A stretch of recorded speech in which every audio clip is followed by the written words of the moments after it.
My girlfriend said, "My work husband understands my career. You are just holding me back." She said this during a heated argument in our apartment after I got a promotion. I did not say another word. I just packed my bags. His ex-wife and I are starting a business together. She understands ambition. Thank you for watching. Your support matters. Subscribe to stay connected. I, Alex, 35, male, had been with Serena, 33, for 5 years. We lived a life of competitive ambition in a glass-walled apartment overlooking the ocean in La Jolla, California. We were both senior research scientists at a top-tier biotech firm called Genoma Labs.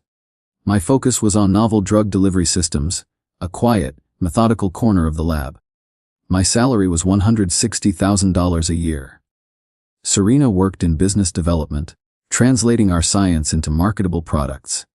Her salary was $150,000. Our lives were a blur of lab meetings, investor presentations, and networking events. Her work husband was Dr. Marcus Thorne, the charismatic and powerful head of our research division. He was a brilliant scientist who had long ago traded his lab coat for a corner office. Serena was his protégée, his strategic partner, and, as I had recently come to suspect, much more. His wife, Dr. Evelyn Reed, was a gifted biochemist who had put her own career on hold to raise their children. I had met her a few times at company functions. She had a quiet, sharp intelligence that seemed out of place in our world of aggressive self-promotion. The conflict that had been brewing for months finally erupted the day I was given the promotion to lead scientist on the company's most important new project. It was a position Serena believed her partnership with Marcus had all but guaranteed for her own team. Her ambition had been thwarted, and she saw my success not as a shared victory, but as a personal betrayal. My promotion was the catalyst, but the problem was much, much deeper. Update 1. A week before the argument, I had received a quiet, confidential offer. A venture capital firm that specialized in biotech startups had been following my independent research. They offered me $500,000 in seed funding to start my own company, based on a new drug delivery platform I had designed. The offer meant leaving the security of Genoma Labs and taking a significant initial pay cut to a salary of $120,000. It was a massive risk. It was my dream. I had presented the opportunity to Serena, thinking she, of all people, would understand the ambition behind it. Her reaction was a cold, dismissive laugh. "A startup? You want to leave the most successful firm on the coast to go play in a garage?" she had asked. "Marcus is about to make me a director, Alex. We are on a rocket ship here. You can't just jump off." After our final, brutal argument, I understood. Her rocket ship was tied to Marcus, and there was no room for me. The day after I packed my bags, I quietly sent my signed acceptance to the venture capital firm. While Serena was telling our colleagues that I had suffered a crisis of confidence and had taken a leave of absence, I was in a sterile conference room with a team of lawyers, laying the foundation for my new company. And I made one other call. I called Dr. Evelyn Reed. Update 2. The confrontation was the quiet click of a closing door. After she delivered her line about her work husband, I did not argue. The truth was finally in the open, a toxic specimen laid out on a slide for me to examine. I saw our entire relationship with a cold, analytical clarity. It had not been a partnership, it had been a competition, and she had been cheating. I packed a bag, walked out of our shared apartment, and never looked back. My official resignation from Genoma Labs was submitted the next morning. My announcement to the company was not one of departure, but of creation. I was starting a new company, Action Bio, and my co-founder and chief scientific officer was Dr. Evelyn Reed. The news was a seismic event within the walls of our old firm. Evelyn, the brilliant biochemist who had been a ghost in her husband's life, had just declared war. Marcus was furious. Serena was stunned.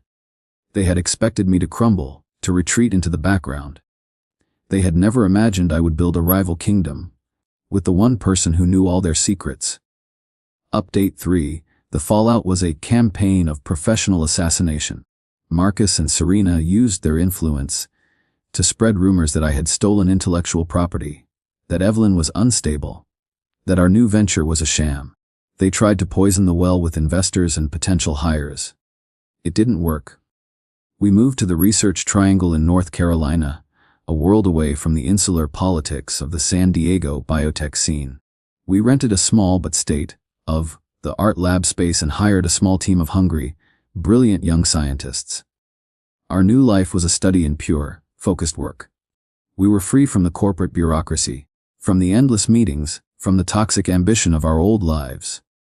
We worked 18-hour days, fueled by coffee and a shared, burning desire to prove them all wrong. Evelyn was a force of nature in the lab, her talent undiminished by her years away.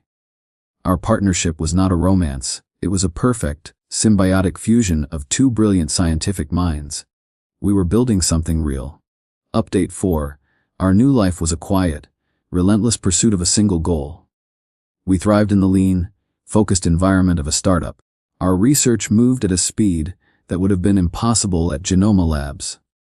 Back in San Diego, the story of my departure and my new partnership with Evelyn had become a piece of delicious industry gossip. I heard through old colleagues that Marcus and Serena were now officially a couple, a public confirmation of a long-running secret.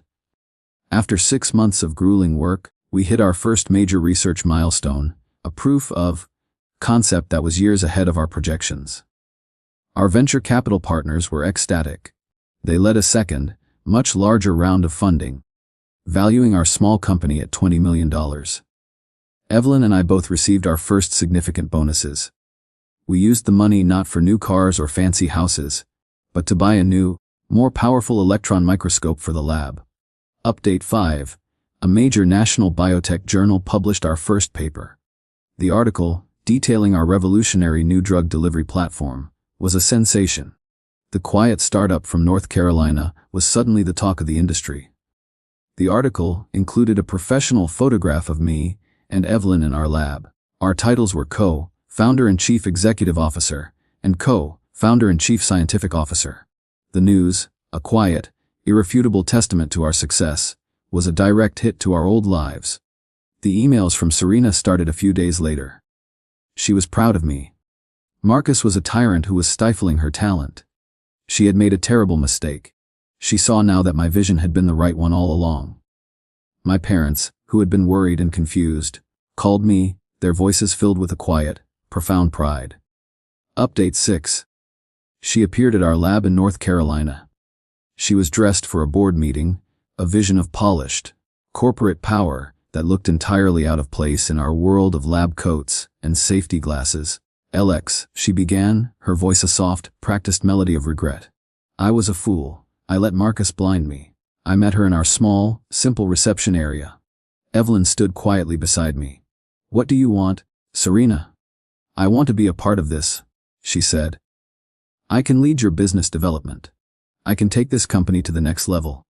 "This company is at the next level," Evelyn replied, her voice quiet but firm. "And it's there, because we did the work you were never interested in."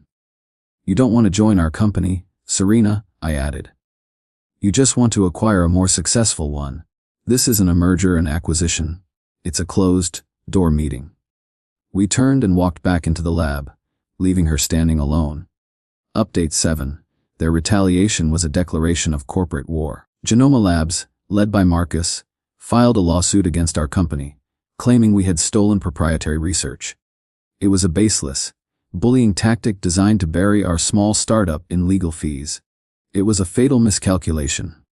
Evelyn, as part of her own high-stakes divorce proceedings from Marcus, had access to years of his emails and documents. Her legal team found what they were looking for, a series of emails in which Marcus had explicitly rejected my original research proposals, calling them a dead end. He had not just ignored my work, he had actively suppressed it.